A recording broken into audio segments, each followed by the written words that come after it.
When the storm clouds gather, the ground shakes, or the warning sirens blare, that's when you discover if your emergency preparations are genuinely up to snuff.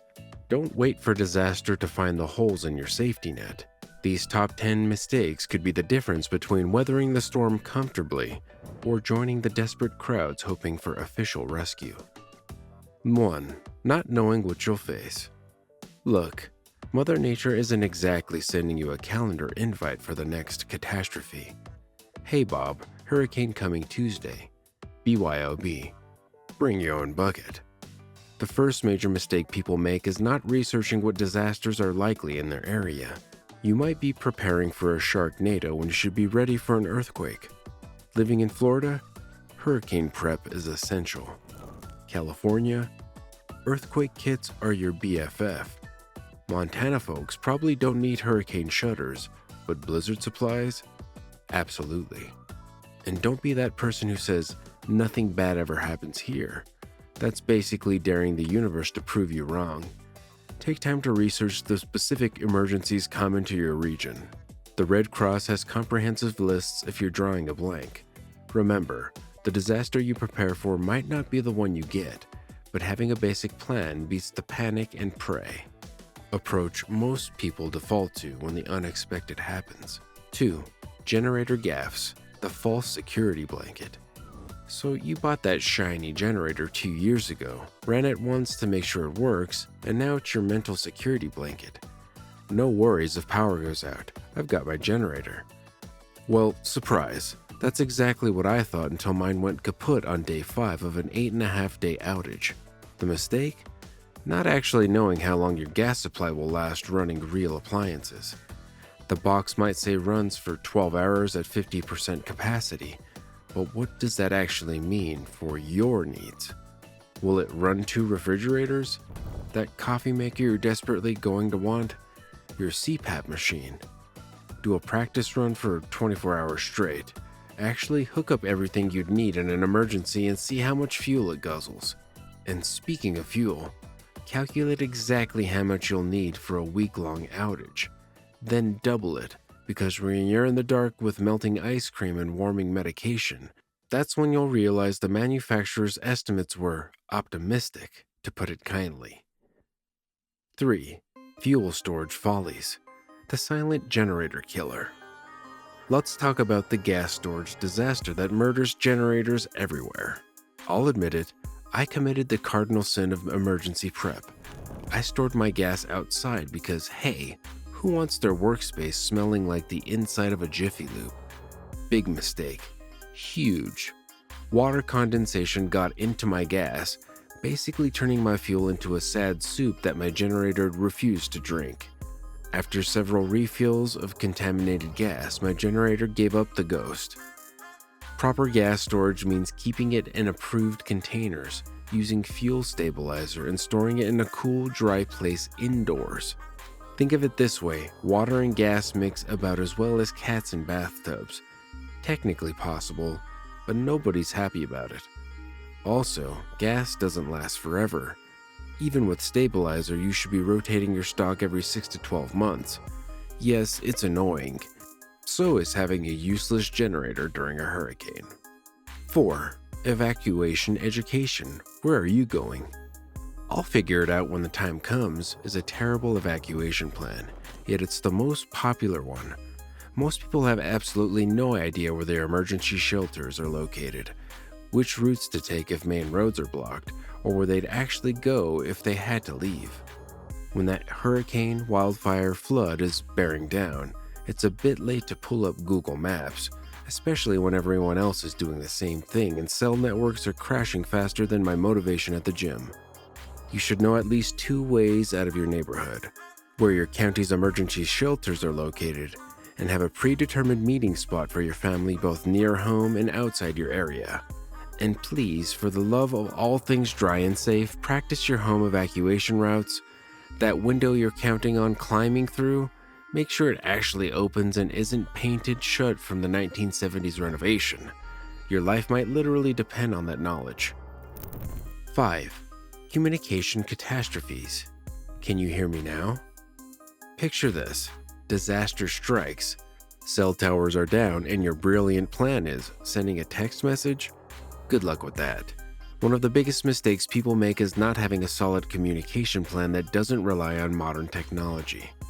When I was without power for over a week, our local cell service was spottier than a teenager's first beard. You need an out-of-area contact that everyone in your family knows how to check in with. Old school, I know, but disasters don't care about your Instagram streak.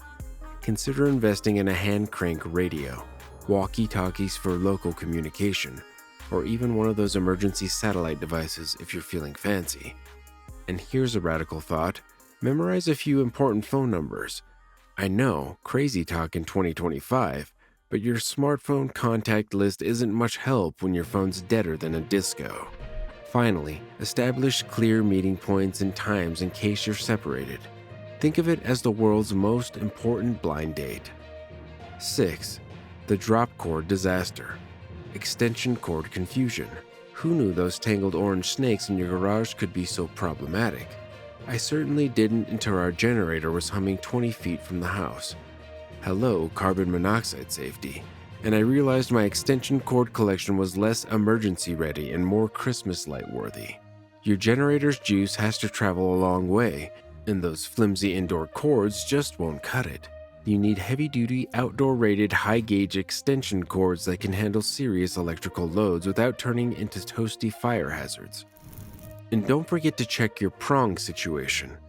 My desperate need for coffee was thwarted when I discovered my coffee maker had a 3-prong plug while one of my extension cords only had 2.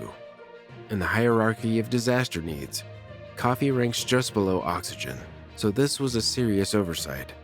Pro tip: color code your heavy-duty cords and keep them separate from your regular ones.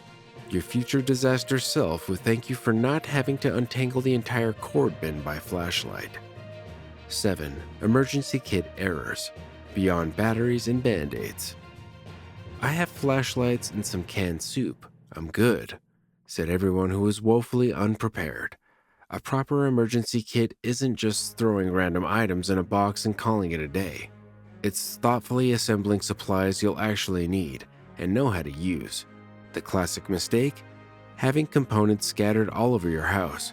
Your flashlights are in the junk drawer, batteries are in the fridge, first aid kit is in the bathroom, and food is in the pantry. Good luck finding all that in the dark during an actual emergency. Keep everything together in a designated container that everyone knows about. And please check it regularly. Those batteries from 2019 aren't doing anyone any favors. Another overlooked essential: flashlights are great for searching, but try eating dinner or reading a book by flashlight for 3 hours. It's like dining in a police interrogation. Invest in battery-powered or rechargeable lanterns that give ambient light. Your sanity will thank you. 8. Special needs negligence. Not everyone's disaster is equal. Natural disasters don't care about your prescription schedule, your mobility issues, or your toddler's need for specific foods.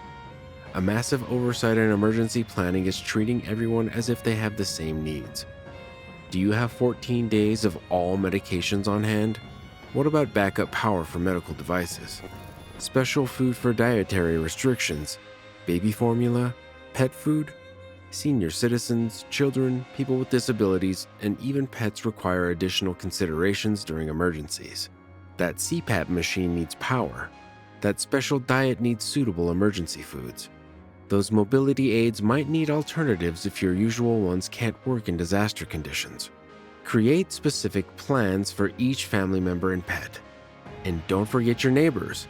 Check on elderly or disabled neighbors during emergencies. Community resilience starts with looking out for those who might need extra help.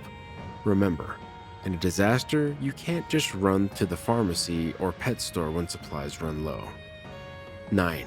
Cooking conundrums. When hunger meets darkness. When my generator died midway through our outage, we faced the age-old question: how do we make hot food without electricity? Turns out, my brilliant plan of we'll just use the fire pit fell apart faster than wet cardboard when everything outside was soaked from the storm. Rookie mistake. Even living surrounded by trees, I couldn't find my dry wood anywhere. Wet charcoal wouldn't light. It was a Hunger Game of the worst kind. Always have multiple cooking options.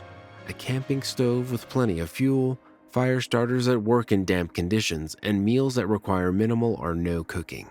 Pre-plan meals that can be made with shelf-stable ingredients. And please, for the love of all things tasty, have a manual can opener. Nothing is more humbling than staring at cans of food you can't open. Also worth mentioning, paper plates and plastic utensils. When water is scarce, you don't want to waste it washing dishes. 10. Emergency skills shortage. Knowledge is survival power. Owning a first aid kit doesn't make you a medic.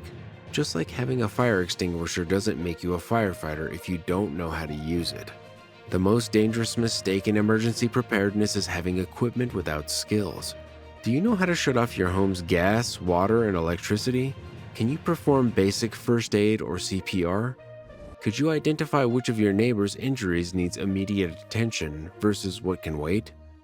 These aren't skills you can Google when the internet is down. Take classes before disasters strike, CPR, first aid, community emergency response team training. Learn how to use everyday items in your emergency kit. Practice emergency scenarios with family. Because when someone's bleeding, having bandages but no knowledge is about as useful as having a parachute but no idea how to open it. The time to learn these skills is now, not when you're in the middle of a crisis with only the instruction manual and panic as your guides.